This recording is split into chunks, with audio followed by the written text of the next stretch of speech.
Hello student, today we are going to start chapter number 11 of class 8th that is mensuration। तो आज की इस video में हम चैप्टर नंबर जो 11 है क्लास 8 का mensuration वो स्टार्ट कर रहे हैं। देखो सबसे पहले इसमें ट्रेपेजियम। तो सबसे पहले ट्रेपेजियम को समझते हैं। ट्रेपेजियम क्या होता है आपका? एक quadrilateral with one pair of parallel side is called trapezium. तो ट्रेपेजियम कैसे होता है? अब इसकी शेप देखो एक बार।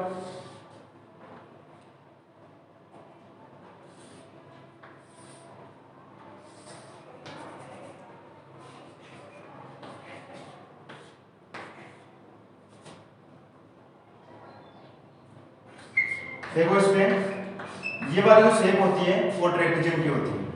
ये ए साइड इसको हमने बोल दिया, ये क्या है आपकी बी साइड, ठीक है। और ये क्या होगी इसकी हाइट होगी। आगे बात समझ में। तो ट्रेपेजियम में क्या होता है कि एक जो अपोजिट जो पेयर है आपका, एक अपोजिट पेयर आपका क्या होता है पैरेलल होता है। तो इस शेप को हम क्या बोलते हैं? ट्रेपेजियम बोलते हैं। इसमें देखो ये वाला जो है अपोजिट पेयर है, ये वाली अपोजिट जो पेयर है, दोनों लाइनें हैं वो एक दूसरे के पैरेलल है। अब एक दूसरे के पैरेलल इसको हम क्या बोलते हैं? ट्रेपेजियम बोलते हैं। और ट्रेपेजियम वैसे आपका पैरेललोग्राम भी होता है। ट्रेपेजियम क्या होता है? पैरेललोग्राम भी होता है।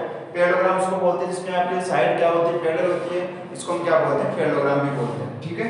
तो ये जो अपोजिट जो पेयर है इसका वो पैरेलल होता है। तो एक अपोजिट पेयर जिसमें आपका पैरेलल होता है उस शेप को हम क्या बोलते हैं? ट्रेपेजियम बोलते हैं। इस एक्सरसाइज में जो इंपॉर्टेंट है वो आपका है एरिया इसका। तो एरिया देखो, एरिया कैसे निकालोगे? सबसे अब उसके बाद की जो हेडिंग है वो area of trapezium, area of trapezium. अब देखो ट्रेपेजियम का जो एरिया है वो कैसे निकालोगे आप? Area of trapezium, area of trapezium हो गया कि 1/2 area of trapezium equal to 1/2 into height, 1/2 into height into sum of parallel side, into sum of parallel side.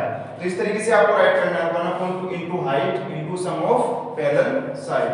तो ये आपको जो फॉर्मूला है ट्रेपेजियम, एरिया ऑफ ट्रेपेजियम का जो फॉर्मूला है वो आपको अपनी कॉपी में भी जो राइट करना है और उसको याद भी करना है, ठीक है।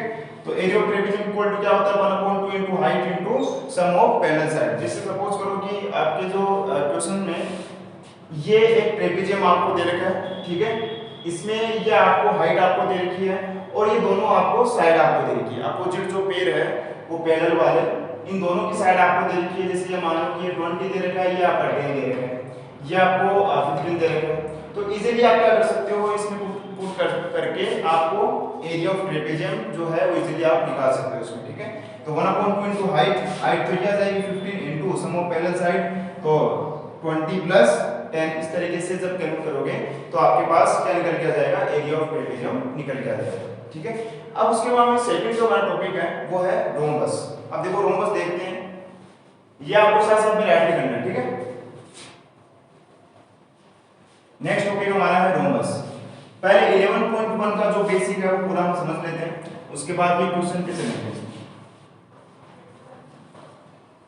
अब देखो रोम्बस, रोम्बस देखते हैं। रोम्बस में क्या होता है?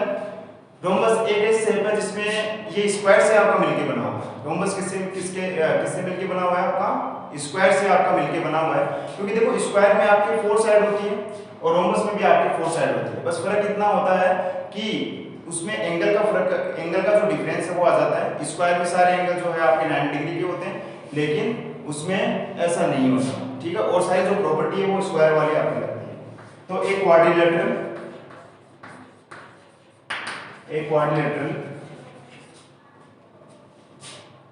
with equal sides is called rhombus। इसको क्या बोलते हैं? रोम्बस बोलते हैं। इसमें सारी साइड आपकी क्या हो? इक्वल हो, उसको हम क्या बोलते हैं? रोम्बस बोलते हैं। उसको स्क्वायर भी बोलते हैं, लेकिन उसको हम क्या बोलेंगे? रोम्बस बोलेंगे। अब जैसे ए बी सी और डी, ठीक है। अब ये देखो आपका ये सारे इसमें साइड क्या है? इक्वल। ये वाली साइड इसके इक्वल है, ये वाली साइड आपके इसके इक्वल है, ठीक है। अब एरिया ऑफ रोम्बस में कि एक quadrilateral with equal side is called rhombus. तो इसको रोम्बस बोलते हैं। अब इसका जैसे आप एरिया निकालना चाहते हो, इसका एरिया निकालते हो तो किस तरीके से आपको एरिया निकालना है। तो एरिया आपको किस तरीके से निकालना है, जैसे क्वेश्चन आएगा उसमें आपको दो डायगोनल दे रखे होंगे ना, आपको जो रोम्बस के हैं दो डायगोनल आपको दे रखे होंगे।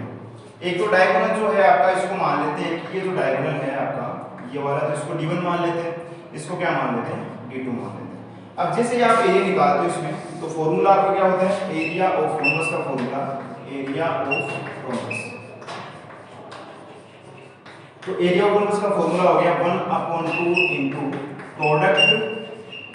Product of its diagonal, product of its diagonal, ये इसका फॉर्मूला होगा।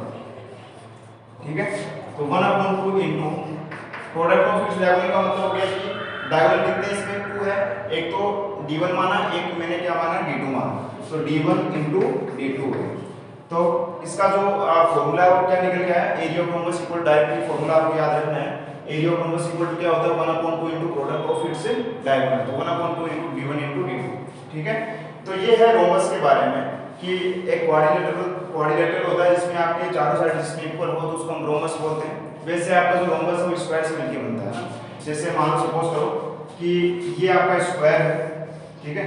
अब यहाँ से जब फोर्स लगाते हो, ये चीज मैंने आपको बताई थी कि यहाँ से जब फोर्स लगाते हो तो ये जो स्क्वायर है आपका ना, ये स्क्वायर है वो इस टाइप के शेप में कन्वर्ट हो जाता है, और इस टाइप के शेप में जब कन्वर्ट हो जाता है तो उसमें फर्क क्या आता है, साइड का फर्क नहीं आता है ना, साइड की जो लेंथ है वो उतनी रहती है, बस एंगल का डिफरेंस आ जाता है, बस एंगल का डिफरेंस आ जाता है।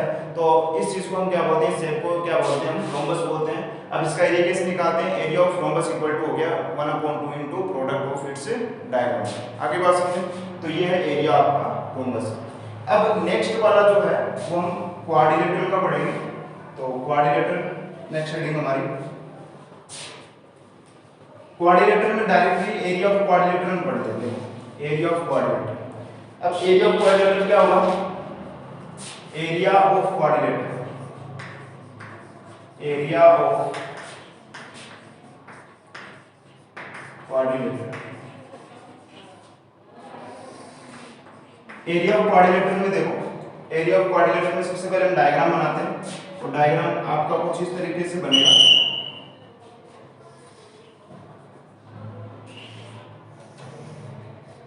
ठीक है, ये आपका डायग्राम A B C और D। अब इसमें देखो ये जो है आपका, इसमें देखो 4 साइड है, आपकी 4 साइड है, 1 2 3 4, ये आपकी 4 साइड है। अब 4 साइड के बीच में से एक आपकी जो लाइन जा रही है ये है आपके डायगोनल, ये क्या है, डायगोनल है। ये जो डायगोनल है वो इस क्वाड्रिलेटरल को 2 पार्ट्स में डिवाइड करता है, 2 ट्रायंगल्स में डिवाइड करता है ना। एक ट्रायंगल तो आपका ये वाला हो गया, कौन सा ट्रायंगल, ABC वाला। एक ट्रायंगल कौन सा हो गया, एक ट्रायंगल हो गया ADC वाला। 2 ट्रायंगल में इसको क्या कर रहा है, डिवाइड कर रहा है। अब क्वाड्रिलेटरल का जैसे आप एरिया इसमें लगाते हो तो इसमें 2 चीजें आपकी